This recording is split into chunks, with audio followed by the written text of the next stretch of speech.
I'm Jennifer Sanasi. You're watching News 24 Live. Professor Piet Nodia, Director of Stellenbosch Business School, is joining me in studio. Today we're going to be chatting about Women's Day, and he's going to tell us why he thinks it fails its purpose. Hello. Thank you, Acting Jennifer. Happy Women's Month. Happy Women's Month to you as well. Very discriminatory. Where's the Men's Month? But okay. We're going to talk about that just now. We do. Now, why do you think Women's Day fails its purpose? You see, it's like all these special days, Jennifer, Arbor Day and Reconciliation Day and Women's Day. Although the intentions are sound and kind, I see no evidence that having a special day in fact change people's behaviors. In fact, it has the opposite effect. Because we have this Women's Day, we can celebrate on Women's Day or Women's Month or 16 days against violence against women. Yeah. But we then return to our sexist ways. We can have Reconciliation Day, we have a few speeches, we have a few emotional upheavals. The next day we return to our old ways. It doesn't change behavior. And if it doesn't change behavior, why waste your time? I think a lot of people might say that the day is there to honor women who have promoted change in this country and honor special women in this country. Yeah. What would you say to them? The problem is that, as I understand it, the 9th of August 1956 was a momentous day. Looking back in history, you always know the significance of something, the further you go away. Right. But what is interesting, the women on that day did not march for women's rights. They marched for human rights, not for women's rights, but for human rights, Yeah. the freedom of movement for all people.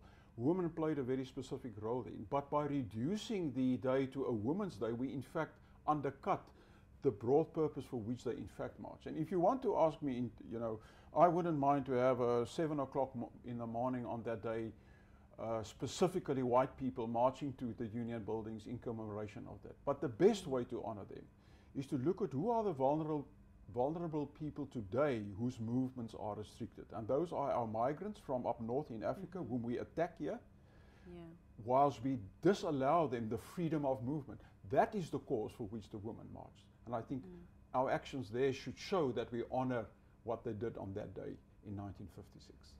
Now, do you think the intention behind Women's Day is... Do you think there is no intention behind Women's Day? Well, whatever the intention is, that's not the question. The question is what is the practical effect? You know, I may have the intention not to be racist or sexist towards you, but you may experience it in that way. So my intentions is not the final verdict on what actually happens. It's how people experience on the ground. So I'm saying it again. The intention might be fine, but it actually reverses the intention. By parking the issue, we absolve ourselves from the responsibilities to fight sexism every single day of the year, and not only have it, on this specific one day. Obviously, there's some symbolic significance and so forth, but I'm tired of symbols that doesn't work in practice. Now, you've outlined some different elements working against women's rights today in South Africa. Why don't you talk me through them? The first one I want to speak about is culture. Yeah, culture is a difficult word. It's not a static thing. But let me put it in this way. You cannot choose your culture or your parents, as far as I know.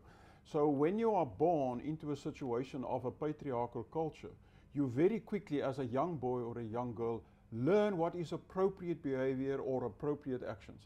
You do not see your own bias until you grow up and have the luck to perhaps have insight into. I was born into a very racist culture. For me, it was natural to think of black people as separate from us. They are there to serve us.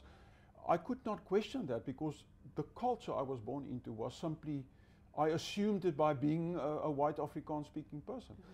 At the age of 17, when I started to look into the world, I could start to critically reflect on that.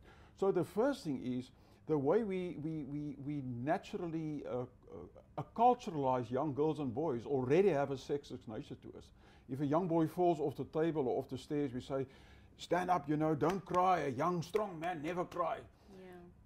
Actually telling a young boy of 2 or 3 years old, it's not a manly thing to show emotions, but we do the opposite with girls. So we work with a psychological stereotype in our minds, we project it onto young children, and they just learn it on. And so you perpetuate sexism or racism or classism by the cultural processes that we are involved in. And that's so sad. Yeah. Now, these psychological stereotypes are something that really is embedded in our cultures. We really do pass them on generation after generation. How do we start to change that? Well, I think firstly we need a change of mind of those of us who are parents to children. We are the first port of call to fight all these isms that our constitution is so clear about.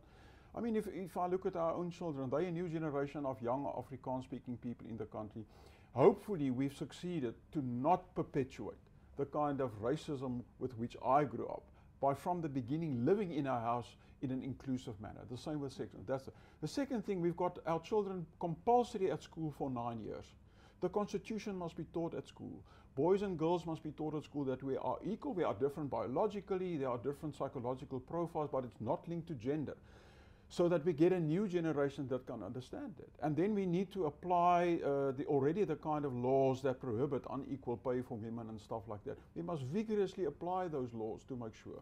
If rape is a crime of power against women, and we've got a terrible incidence of that in our country, it just shows you that that power asymmetry with which men live, they exercise that in a most brutal way. They must face the full force of the law. Too many of those cases simply goes unaccounted because our system don't catch them up. So it's not one thing, Jennifer. We need a concerted effort from reculturalization, re-education, applying the law, and I think the last thing that's important, we need leaders, men and women, to stand up. I want to make it very clear. In this country, if you are racist, you will be quickly put in your right place. The media will quickly be on you, the social media. But you know, sexism is seen as a bit of a joke.